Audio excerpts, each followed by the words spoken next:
열차가 곧 탑승합니다. 승객 여러분은 모두 탑승하여 주시기 바랍니다.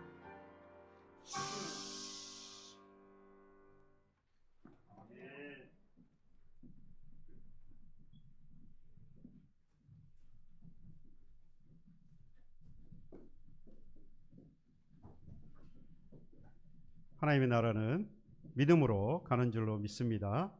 마지막에 그런데 뭐라고 한 거예요?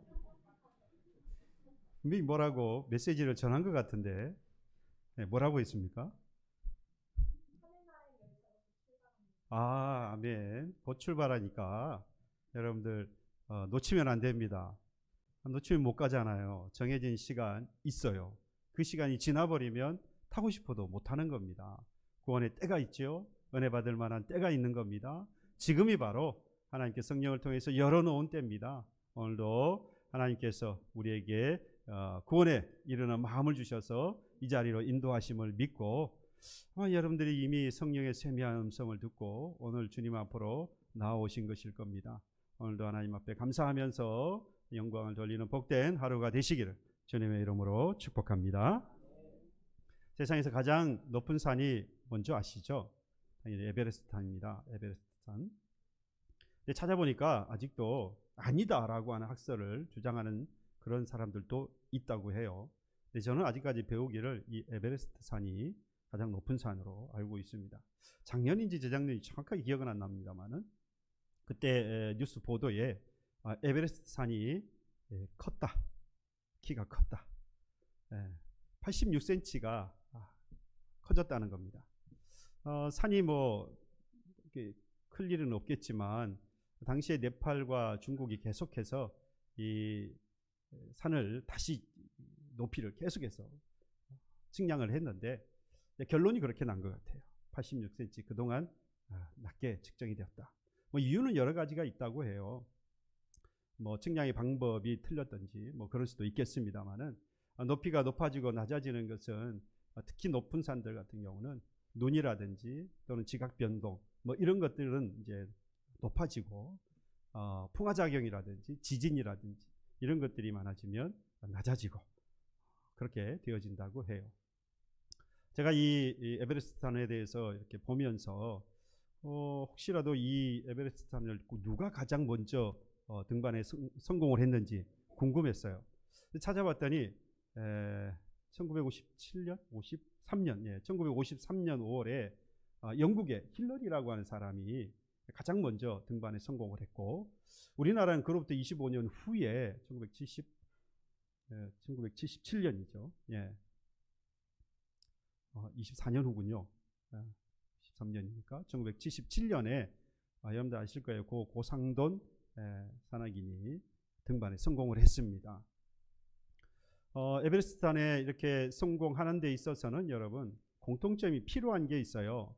특히 높은 산에 올라가려면 그래서 성공을 하려면 반드시 출발하고 바로 뭘 세워야 하죠?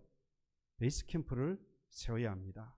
이 베이스 캠프를 얼마나 잘 어떤 곳에다가 얼마나 잘 설치했느냐에 따라서 그 다음 전진 기지들을 2차, 3차 이제 세우게 되어지는데 아주 성공의 모든 시작이 바로 이 베이스 캠프에 달려 있다고 할 수 있습니다. 이 베이스 캠프는 이 산에서 산에 등반하기 위해서 입구를 들어오잖아요. 입구로부터 일정한 곳에 올라가서 베이스 캠프를 처음에 세우게 되어지는데 이때는 이제 등반하는 산악인들과 더불어서 이 포터들이 갑니다. 일꾼들이죠. 포터들이 가요. 짐으로 이제 다 나르는 겁니다. 이후에 이제 등반 정상에 올라가기까지 필요한 모든 물품을 이 베이스 캠프까지 다 가지고 오는 겁니다. 그러고 나면 이 베이스 캠프에서부터 시작을 해서 이제 2전진기지, 3전진기지 하면서 계속해서 캠프를 천막을 계속해서 텐트를 쳐서 올라가게 되어지죠. 이때에는 일꾼들을 데리고 가는 게 아니라 이 셰르파라고 하는 사람을 데리고 갑니다. 이 사람들은 네팔에 있는 이 히말라야 산맥, 특별히 에베레스트 산 그쪽에 거주하는 특별한 민족, 종족, 뭐 이 부분에 가이드로 일을 하는 사람들인데 그 사람들이 일컬어서 이 셰르파라고 이야기를 합니다. 그래서 이 사람들이 없으면 사실 등반에 성공하기가 어려워요. 이 사람들이 가이드를 해줘야 됩니다. 등반가들이 다, 이 산악인들이 다 알고 가는 게 아니라 오히려 이 사람들을 따라서 가야 돼요. 이 사람들을 따라가지 않으면 성공할 수가 없습니다. 물론 이 사람들 같이 짐을 지고 갑니다만은 이 사람들이 잘 가야, 그때 그 길을 잘 따라가야 이 등반에 성공할 가능성이 높아져요. 제가 이 셰르파에 대해서 말씀을 드리려는 건 아니고, 이렇게 높은 산에 올라가는 걸 이렇게 보면 여러분들 어떤 생각이 드십니까?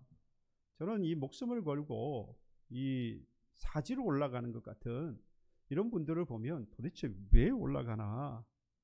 누군가는 이 산악인 가운데에서 누군가는 거기에 산이 있어서 올라간다. 이 너무 인생의 철학을 담고 이야기하니까 사실 뭐 좀 크게 이해도 잘 안 되고, 다시 내려와야 하는 고행의 길, 심지어 생명을 걸고 올라가야 하는 그러한 산을 사서 하느냐, 뭐 이런 어리석은 질문도 스스로에게 해봅니다만은, 아무튼 이렇게 높은 산에 이 산악인들이 오를 때에 공통점이 있다는 거예요. 그게 뭐라는 겁니까?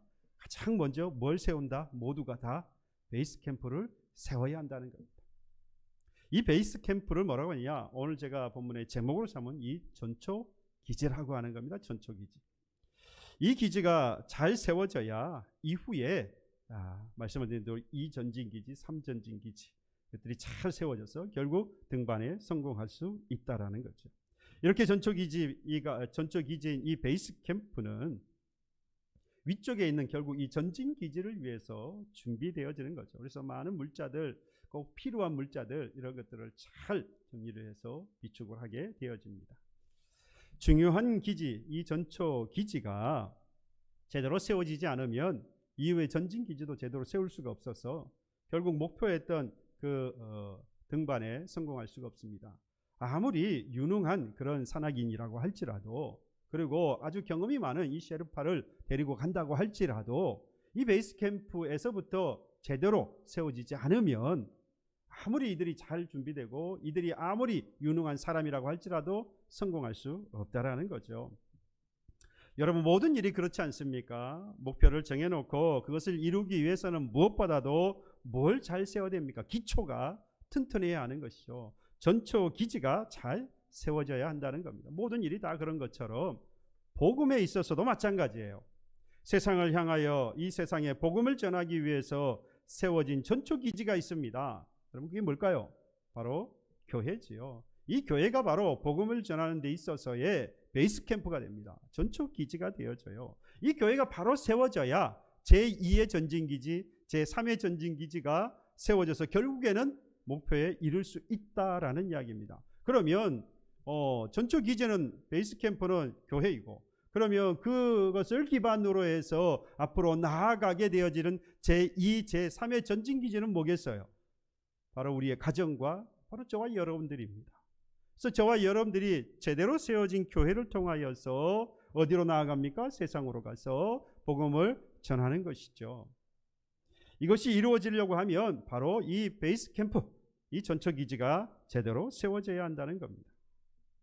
저와 여러분들, 이 전초 기지를 그러면 어떻게 하면 제대로 세울 수 있을까? 오늘 이 말씀을 드려보려고 합니다. 제가 어렸을 때 초등학교, 여러분들 학교 다니실 때 초등학교 아니었죠? 국민학교 다닐 때, 저도 사회 교과서에 나왔던 그 내용이 아직도 기억이 남아있는 게 있습니다. 네덜란드에 대해서 이야기가 나왔는데, 그 네덜란드의 특징 이래가지고 그 나라는 육지가 바다보다 낮다. 사실 거기서부터 조금 띵했어요. 어렸을 때라. 아니, 육지가 바다보다 나아지면 그 땅을 어떻게 해? 어떻게 살지? 그래서 풍차가 많다. 풍차가 많아서 왜? 뭐 여하튼 그랬어요. 그래서 그 그림이 나오고, 그 다음에 또 한 가지 특징이 튤립이, 그 나라에 튤립이 많다. 그래서 사진을 거기서 봤는데 실제로 튤립을 그때까지 본 적이 없고, 나중에 이제 그 사진을, 책 교과서에 실린 사진을 보니까 튤립이 얼마나 이쁜지 몰라요. 지금도 그래서 제가 제일 좋아하는 꽃은 튤립입니다. 뭐라고요? 튤립입니다. 장미 뭐 이런 거 아닙니다. 국화 이런 거 아닙니다. 저는 튤립을 좋아합니다. 그런데 사실 네덜란드는 뭐 그러한 것들로 유명한 건 교과서에서 배운 것이고요. 사실 이 네덜란드가 정말로 아주 위대하고 또 유명한 게 있어요. 바로 이 네덜란드가 종교 개혁에 있어서 아주 큰 일을 감당한 나라가 바로 이 네덜란드라는 겁니다. 특별히 보수 신학에 큰 영향을 미칠 만큼 아주 개혁주의 신학으로 아주 유명한 나라가 바로 이 네덜란드입니다. 그래서 이 네덜란드로 신학을 하기 위해서 많은 사람들이 유학을 가기도 해요. 저 학교 교수님 가운데서도 화란, 그러니까 네덜란드에서 공부를 하고 오셔가지고 강의를 하셨던 그런 교수님도 계셨는데요. 다른 어떤 유럽 국가보다도 이 종교개혁 당시에 이 로마 카톨릭의 이 박해에도 국계 신앙을 지켰던 나라가 바로 이 네덜란드입니다. 우리가 주로 이 종교개혁 그러면 독일이라든지 프랑스라든지 뭐 이런 나라들에 대해서 이야기를 많이 하는데 사실 이 네덜란드가 아주 주요한 나라였습니다. 하나님에 대한 열정과 그리고 열심 그리고 교회를 사랑함에 있어서 아주 대단한 나라가 바로 이 네덜란드였어요. 그래서 많은 이 개신교들이 늘어나면서 이 교회당도 아주 넓게 크게 지었습니다. 그러니까 단순하게 잘 보이려고 한 게 아니고 그야말로 개신교들이 늘어나면서 넓은 예배당이 필요했던 거죠. 그래서 아주 큰 예배당도 많이 짓게 되었습니다. 예배당과 함께 항상 그 높은 곳에 뭘 올립니까? 종탑을 올리죠. 그래서 종이 울립니다. 그래서 예배 시간 되어지면 또 울리기도 하고 또 시간에 맞추어서 또 울리기도 하고 그러면서 사람들이 이 교회를 모이는 거죠. 그래서 모여서 함께 하나님 앞에 예배를 하는 겁니다. 그래서 이 교회와 이 교회의 종소리는 그야말로 이 사람들에 있어서 신앙의 중심이 된 겁니다. 그런데 어느 순간인가부터 이 네덜란드도 다른 유럽 국가와 마찬가지로 점점 그 개신교가 좀 쇠퇴하기 시작을 하는 겁니다.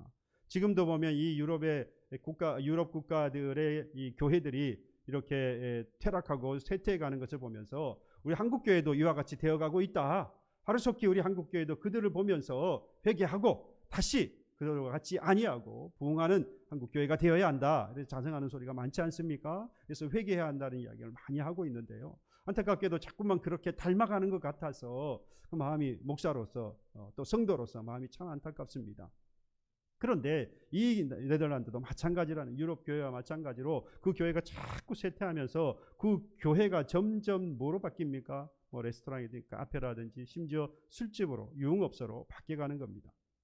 그런데 여러분 여전히 교회의 종소리가 나는 거예요. 여전히 이 교회의 종소리에 맞춰서 유흥업소가 문을 열고요. 이 종소리에 맞춰서 교회 이 유흥업소의 문을 닫는 겁니다. 그러니까 이전에는 이 교회와 그리고 교회 종소리를 들으면서 신앙을 더욱더 굳건히 했는데 이제는 이 종소리를 들으면서 교회의 문을 열고 근데 교회의 문이 아니죠. 유흥업소의 문을 열듯이 교회의 문을 열어서 그래서 거기서 나오는 수익으로 교회의 보수공사도 하고요. 정말로 슬픈 일이 아닐 수가 없습니다. 거룩한 하나님의 도시였고 나라였던 이곳이 이제는 교회당 종소리를 들으면서 유흥업으로 흥청거리는 그러한 나라, 그러한 도시가 되었다. 정말로 슬픈 일이죠. 여러분 그 원인이 어디에 있겠습니까? 뭐 많은 원인들을 분석하고 이에 대해서 설명을 하고 있습니다만은 아주 간단하게 정리를 해보면 교회로서 해야 하는 본질이 있어요. 그런데 그 교회의 본질을 망각해버리고 비본질에 힘을 쓰고 있었기 때문이 아니냐라고 말할 수 있습니다. 교회는 말 그대로 교회로서의 일을 해야 하는데 자꾸만 다른 데 몰두를 하는 거죠. 여러분 교회가 교회로서의 일을 한다 그러니까 너무 어렵게 생각되어지는데요.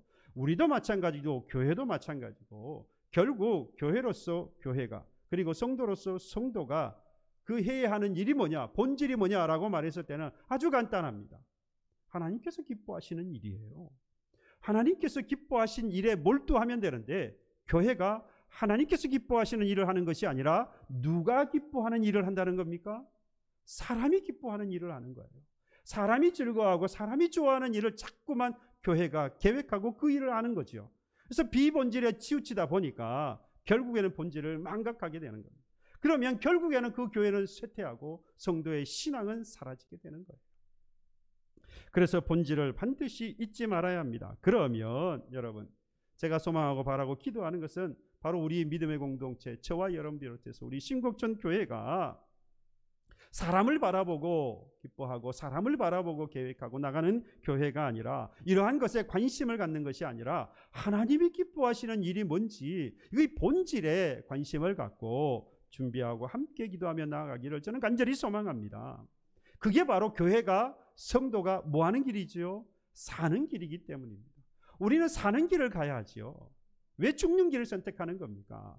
지금 교회들이 그렇게 되어진 것을 우리에게 보여주셨잖아요. 그러니 그 길을 가면 안 된다는 걸 우리가 너무나도 잘 알지 않습니까? 그러니 하나님이 보여주신 그 길을 우리가 보면서 하루속히 사람이 기뻐하는 그런 본질적인 것에 우리의 마음을 두지 말고 관심을 두지 말고 하나님이 기뻐하시는 일, 바로 그것의 본질이라고 하는 것을 알고 이에 힘쓰는 저와 여러분이 되기를 다시 한번 간절히 소망하고 거기에서 생명을 얻고 신앙생활 하기를 주님의 이름으로 축복합니다. 그러면 여러분 어떻게 하면 하나님이 기뻐하시게 하는, 하나님을 기쁘시게 하는 그런 복음을 잘 전하는 교회, 곧 베이스 캠프, 전초 기지가 될 수 있을까? 바로 여러분 오늘 이 본문의 말씀, 곧 예수님께서 승천하시기 이전에 제자들에게 하셨던 말씀입니다. 그러니까 마지막 승천하시기 전에 남기신 말이니까 마치 유언 아니겠어요? 이전에는 사실 사람들은요, 이해관계에 따라서 좋은 말을 해줄 수도 있고요, 아닌 말을 해줄 수도 있어요. 그러니까 진실이 아닌 말도 할 수 있고 진실인 말도 할 수 있지만 모든 것을 다 정리하고 떠나가야 하는 때에 하는 유언은 여러분 어떻겠습니까? 가장 진실된 이야기, 가장 주요하고 중요한 이야기를 하겠죠. 여러분들 마지막 떠나실 때 자녀들에게, 또 우리 같은 믿음의 공동체에게 여러분들 마지막 무엇을 유언으로 남기고 떠나고 싶습니까? 내 통장에 얼마가 있는데 이걸 말이야 싸우지 말고 잘 좀 나눠라. 보니까 이것 때문에 싸우던데. 여러분 이걸 사회에 돌리시기를 축복합니다. 주의 교회를 위해서 사용할 수 있는 믿음이 있기를 축복합니다. 아멘이 잘 안 될 거예요. 저도 쉽게 아멘이 되는 게 아니더라고요. 이게 훈련이 되지 않고 연습이 되어지지 않으면 이게 잘 안 됩니다. 마음은 있어요. 생각은 있어요. 정말 하나님의 영광을 위해서 내 모든 것을 다 드리고 마지막 정리하고 할 수 있으면 얼마나 좋겠어요. 그게 정리가 안 되니까 자식들이 뭐합니까? 피가 터지도록 그거 조금 더 가지려고 싸우잖아요. 그거 몇백만 원, 몇천만 원, 몇억 때문에 서로 의의가 상하고 집안이 풍비박산이 나는 것을 우리가 많이 보지 않습니까? 그래서 주를 위하여서 다 드릴 수 있는 저와 여러분들이 되기를, 아니 저부터 되기를 저는 간절히 기도하고 소망합니다. 마지막에 가지고 갈 수 있는 게 가지고 나눌 만한 것이 있을지 모르겠지만 어쨌든 있다고 한다면, 여러분 이 마지막 이해관계를 다 잊어버리고 진실함을 드러낼 수 있는 것, 그 마지막 때 우리 예수님께서 그러니까 마지막 제자들에게 그야말로 아무런, 물론 이전의 공생의 기간 동안에 하나님이 하셨던, 우리 예수님께 하셨던 모든 이해관계를 떠나서 정말로 하나님으로서 예수님이 모든 것을 감당하셨지만 마지막에 이 하셨던 이 모든 말씀은 정말로 인생에 있어서 가장 중요하고 반드시 하기를 소망하는 예수님의 말씀이었을 거예요. 그 말씀이 뭐라고 그럽니까? 그래서 우리는 이것을요 일명 지상명령 또는 대의명령이라고 이야기를 합니다. 지상 최대의 명령이다. 반드시 따라야 할 명령이다 라고 해석할 수 있습니다. 그래서 영어로 보면 The Great Commission 또는 The Great Command라고 해요. 그래서 위임받은 것 또는 명령 뭐 이런 거라고 이야기할 수 있습니다. 가장 큰 명령 또는 위임 뭐 이런 뜻이 되겠지요. 여기서는 사실 명령보다는 위임받은 것에 대해서 위임받았다, 위임한다라고 하는 의미가 더 강합니다. 그러니까 예수님께서 우리에게 가장 귀하고 가장 큰 사명을 뭐 했다는 거죠? 맡기셨다, 위임하셨다라는 겁니다. 왜? 우리 주님께서는 떠나시니까 우리에게 위임한 거예요. 무언가를 우리에게 위임하신 거예요. 맡겨놓으신 거예요. 다시 말하면 예수님께서 가장 위대한 일을 제자들에게 위임하셨고 동시에 명령하셨는데 그것이 지금을 살아가는 우리에게까지도, 초대교회 교인들을 통하여서 이어졌고, 그리고 지금을 살아가는 우리에게도 성령을 통하여서 그 대의 명령이 이어지고 있는 거죠. 예수님께서 모든 교회들에게, 그리고 지금을 살아가는 우리들에게 반드시 듣고 실천해야 되는 바로 그것이 교회와 성도의 뭐라는 겁니까? 전초기지예요. 전초기지가 해야 할 일인 거예요. 본질이다 이 말입니다. 이걸 해야 교회가 살고 성도도 산다 이 말입니다. 그게 뭡니까? 오늘 본문에 말씀하지요. 그러므로 너희는 가서 모든 민족을 제자로 삼아 아버지와 아들과 성령의 이름으로 세례를 베푸고 내가 너희에게 분부한 모든 것을 가르쳐 지키게 하라. 뭐 하는 거라는 거지요? 복음을 전하는 것. 조금 더 오늘 본문에 충실하자면 제자 삼는 것. 그죠? 제자를 삼으라는 겁니다. 예수님은요, 우리를 하나님의 백성으로 세우기 위해서 사명을 가지고 이 땅에 오셨습니다. 그 사명이 무엇이었습니까? 십자가를 지고 죽으시고 사흘 만에 부활하시며 다시 살아나신 주님께서 이 땅을 떠나 승천하시고 하늘 보좌 위에 앉으신 것입니다.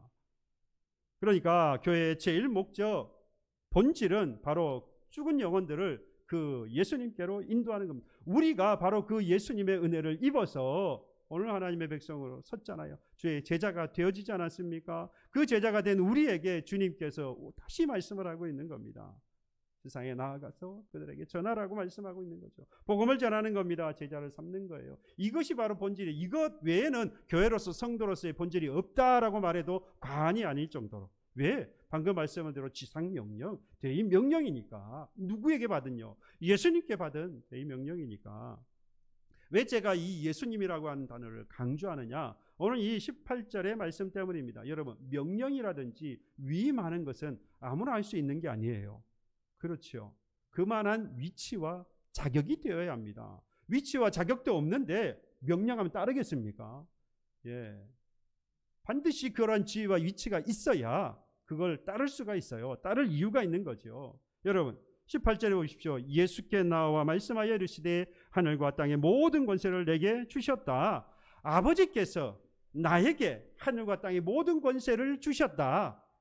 내가 너희들에게 지금 명령하는데 이 명령을 너희들이 반드시 내가 맡겼는데 이 맡긴 것을 너희들이 반드시 해야 할 이유가 어디 있느냐?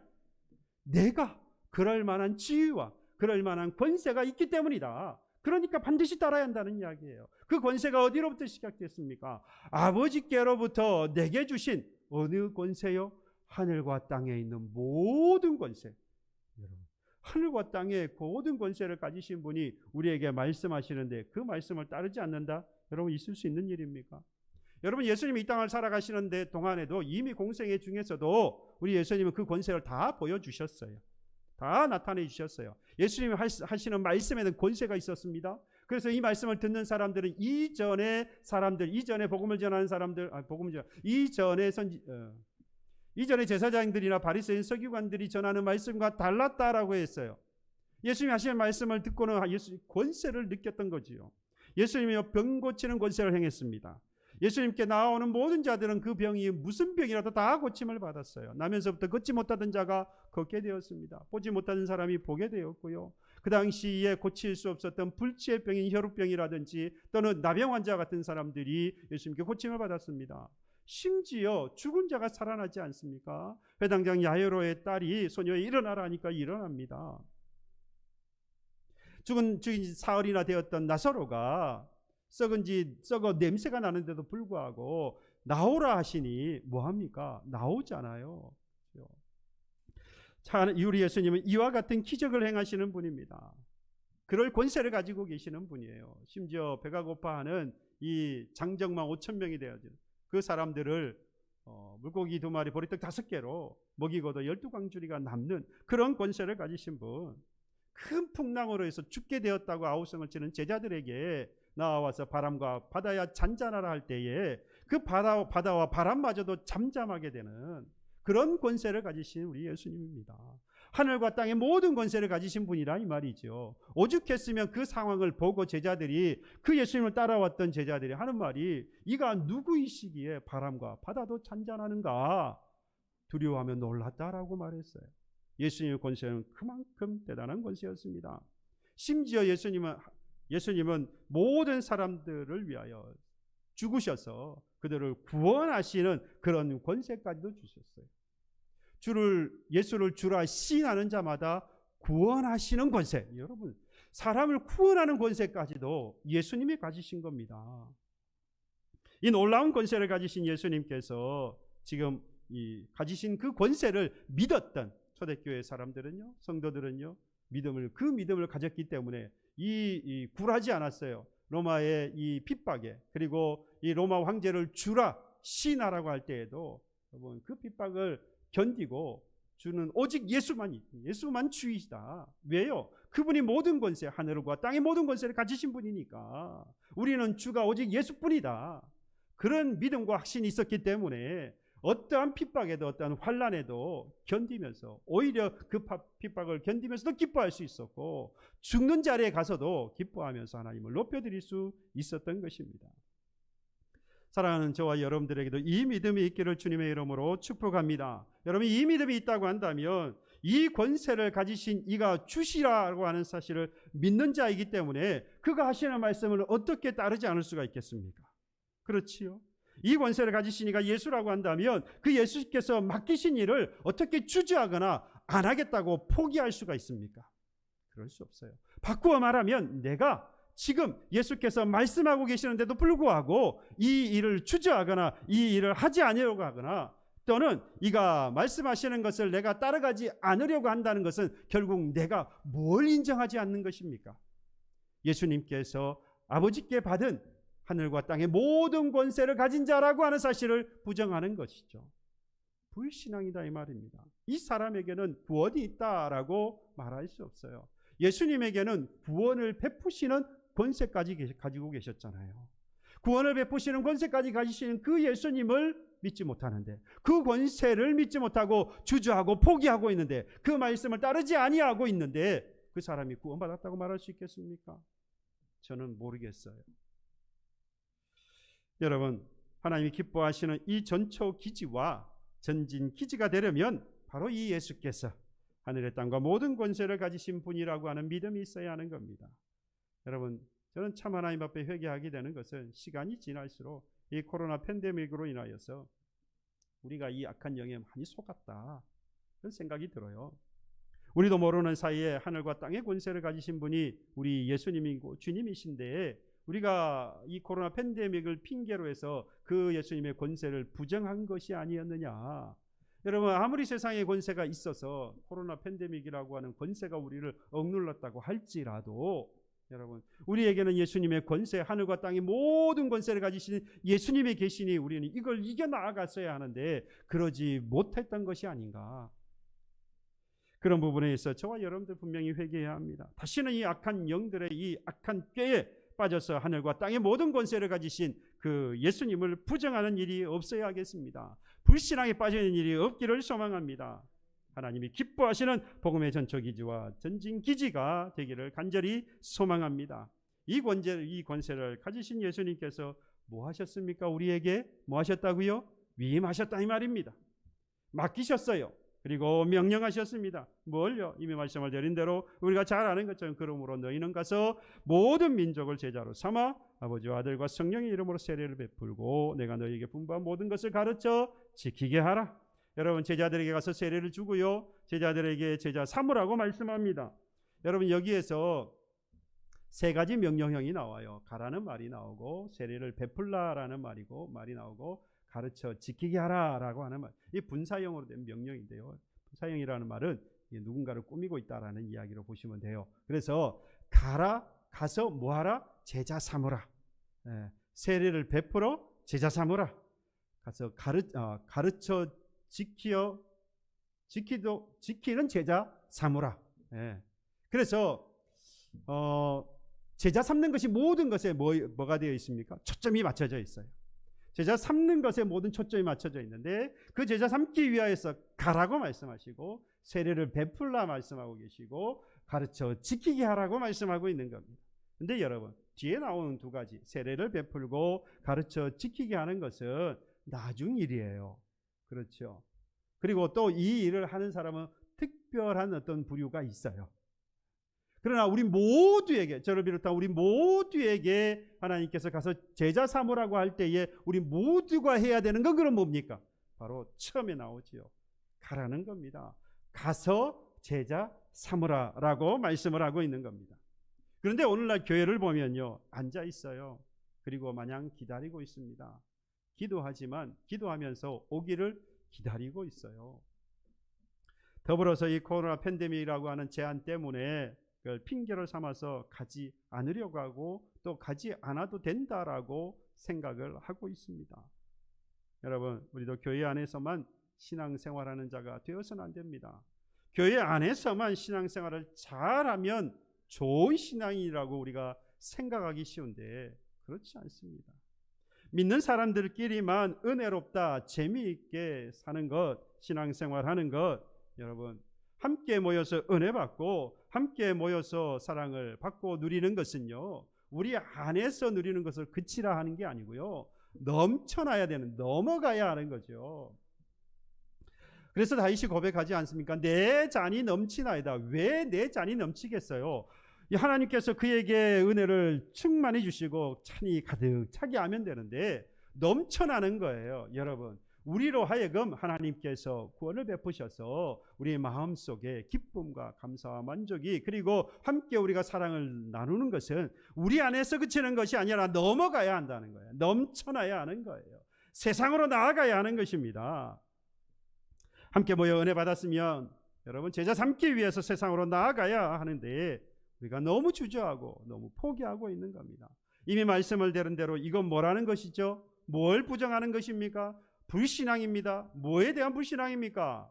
하늘의 권세와 땅의 모든 권세를 가지신 예수라고 하는, 그분이 예수라고 하는 사실을 부정하고 불신앙하는 겁니다. 세상과 점점 담을 높이 쌓고 아예 기독교 문화 속에만 있으려고 해요. 그래서 세상 사람들과 소통하지 않고 나아가서는 세상 사람들에 대해 관심도 없어요. 우리는 도리어 이것을 신앙생활 잘하는 것이라고 이야기합니다. 여러분, 이건 속는 거예요. 하늘과 땅의 모든 권세를 가진 우리 예수님께서 뭐라고 말씀합니까? 오늘 본문에도 말씀하고 지금 세상으로 뭐 하라 그랬어요? 가라고 말씀하고 있어요. 내가 하나님께 아버지께 보냄을 받은 것 같이 나도 너희를 뭐 하신다 그래요? 보내노라고 말씀하시는 거예요. 예수님께서도 아버지의 보내심을 받고 오신 것처럼 오늘도 우리에게 예수님께서 가라 말씀하고 있습니다. 그러면 가서 여러분 어떻게 해야 할까요?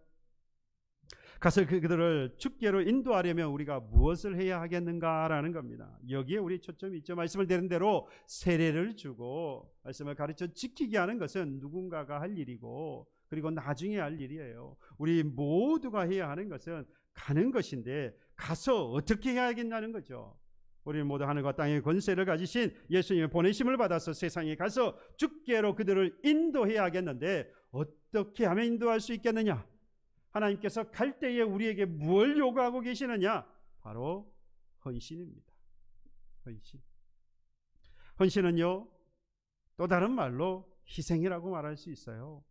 헌신한다는 말은 있는 것 대충 하는 거 아니잖아요. 분에 넘치는 거 아니겠어요? 그래서 희생이 따르는 겁니다. 마음이 아파요. 도려내야 되는 겁니다. 그게 희생 아니겠어요? 시간과 물질의 희생을 하나님께서 요구하십니다. 이 희생을 마다하지 않고 헌신하는 교회와 우리에게 주님께서 하신 약속이 있어요. 오늘 본문에 말씀합니다. 마지막 20절 마지막에 보십시오. 볼지어다 내가 세상 끝날까지 너희와 항상 함께 있으리라. 여러분, 주님께 헌신하겠다라고 시간과 물질을 들여 희생하겠다라고 결단하고 주의 그 권세를 인정하고 나아가는, 가서 세상으로 나아가서 제자 삼는 그 사람에게 하나님께서 내가 평생에 함께 하겠다라고 하는 약속을 우리에게 해주고 있습니다. 우리가 주님의 이 소원을 알고 주님의 이 명령을 알고 이 위임되었음을 알고 주님이 기뻐하시는 일에 충성하면 주님은 우리를 결단코 버리지 아니하십니다. 반드시 우리와 함께 하실 줄로 믿습니다. 그래서 여러분, 이전부터 기도하고 저는 준비해 왔습니다. 여러분, 이곳에 오면서부터 제가 청빙 위임을 받고 여러분들에게 끊임없이 해왔던 이야기가 있어요. 1년의 계획을 이야기하면서 또 설교를 통해서 여러분들에게 했던 말씀이 있습니다. 반드시 우리 교회가 지금은 환경이 여의치 않아서 제가 핑계를 대고 있었습니다만은 계속해서 우리는 이 교회를 복음을 전하는 교회로 제가 세우려고 끊임없이 기도해왔고 여러분들에게 말씀을 전했습니다. 그래서 대표적으로 추수감사절에 대한 이야기를 했잖아요. 추수감사절은 하나님께 감사하는 땡스와 기빙, 주는 것, 이웃에게 나누는 것이 바로 추수감사다. 말씀을 드리면서 추수감사절이 되어지면 이웃들을 초청하여서 그들에게 복음을 전하려고 한다. 여러분, 그 시작이 어디부터 시작되는 줄 아십니까? 바로 이 10월 다음 주에부터 시작되는 특별 새벽 기도회부터 시작되는 거예요. 그래서 저는요, 이 가을 10월 11월 이 가을을 저는 이렇게 명명을 했습니다. 사랑 나눔 가을 축제. 사랑 나눔 가을 축제. 그 시작이 다음 주, 그러니까 10월 매년 10월 둘째 주가 되어지면 특별 새벽 기도회를 합니다. 뭐를 위해서요? 사랑 나눔 가을 축제를 위해서. 마지막 11월 셋째 주에 추수감사주일에 바로 이 사랑 나눔 전도 축제가 있을 거예요. 그 중간에 뭐가 딱 들어있느냐? 10월 마지막 주에 사랑 나눔 바자회가 들어있어요. 저는 이 바자회가 바로 이 특별 새벽 기도회와 그리고 사랑 나눔 바자회가 바로 하나님 앞에 헌신하는 것이라고 믿습니다. 바로 우리의 시간과 물질을 드리는 헌신이 바로 여기에 담겨 있다라고 저는 믿습니다. 그래서 뭘 이루고자 하는 것입니까? 바로 이 11월 셋째 주 추수감사주일에 있을 사랑 전도 축제에, 그래서 믿지 않는 그들에게 복음을 전할 수 있는 기회를 만드는데 반드시 필요한 게 뭐라는 겁니까? 우리의 헌신이 필요하다는 것이죠. 우리의 기도가 필요하다는 겁니다. 그래서 기도에 시간을 들여야 하고, 그리고 우리의 물질의 헌신이 반드시 필요하다는 겁니다. 한 영혼을 주께로 인도하겠다는 작정을 하고 특별 새벽 기도회를 통해서 기도하고요, 사랑 나눔 바자회를 통해서 어려운 이웃을 도울 뿐만 아니라 어디에 목적이 있습니까? 그들에게 여러분 이 바자회를 통하여서 나오는 모든 수익과 그리고 투자금까지 해서요, 우리 이웃사랑도께 다 드릴 겁니다. 여러분들이 드렸던 헌금이 이웃들에게 전해질 거예요. 여러분들의 그 물질의 희생이 그들에게 전해질 겁니다. 그러나 여러분 이때에 여러분 또 하셔야 될 게 있어요. 그 희생을 여러분들 그들에게 그냥 다 넘기지 마시고 여러분들 한 영혼을 작정을 하셔야 돼요. 그러니까 여러분들이 초대할 한 영혼을 작정을 하셔서 그를 위해서 기도하는데, 그들에게 사랑 바자회를 통하여서 여러분들 선물을 준비하세요. 여러분들 가정에 필요한 것도 구매하셔서 그것으로 통해서 이웃을 돕는 그 기금이 마련 데서 돕는 것도 되지만, 그보다 더 중요한 목적은 여러분들이 그것을 선물을 준비해서 그들을 찾아가는 겁니다. 그들에게 가라 이 말이죠. 그냥 가지 마세요. 여러분들이 희생을 가지고 가세요. 여러분들의 헌신을 가지고 가세요. 하나님은 그걸 받으시는 거죠. 그걸 받으시고 하나님께서 응답하실 거예요. 우리가 찬양했던 것처럼 그것이 당장에 이루어지지 않을 수 있습니다. 오늘 한 알의 씨앗을 뿌리는 것으로 그칠 수 있습니다. 하나 그러한 황폐한 곳에 뿌려졌던 그 씨앗은 반드시 희생이 되어져, 희생의 제물이 되어져서 반드시 열매를 맺을 날이 오게 되어질 것입니다. 그 날에 이르기까지 계속해서 우리는 기도하고 계속해서 희생의 제사를 드리게 되어질 거예요. 이 일에 여러분들과 제가 함께하게 되어지면 우리가 11월 셋째 주 추수감사주일에 그들을 초대하여서 복음을 전할 때 분명히 하나님께서 우리에게 하나님의 살아계심의 열매를 보여주실 줄로 믿습니다. 그러니 여러분, 하늘과 땅의 모든 권세를 가지신 그 예수님을 보내심을 받은 자가 바로 나라고 하는 우리 교회를 하나님께서 세우셔서 나로 하여금 제2, 제3 바로 이 전진 기지로 삼으셨다라고 하는 믿음의 확신을 가지고요, 여러분 이제 11월 셋째 주가 되어지면 그 일을, 그 하나님이 하신 일을 우리가 보게 되어질 것입니다. 이에 대한 소망을 가지시고 저와 여러분들, 비록 나의 것을 희생해야 하는 헌신이 따른다고 할지라도 함께 기도하고 협력하여서 주의 살아계심을 우리가 보고 주의 나라가 확장되어지는 것을 통하여서 하나님 앞에 영광을 돌릴 수 있는 교우 여러분들 되시기를 주님의 이름으로 축복합니다. 찬양하겠습니다. 오늘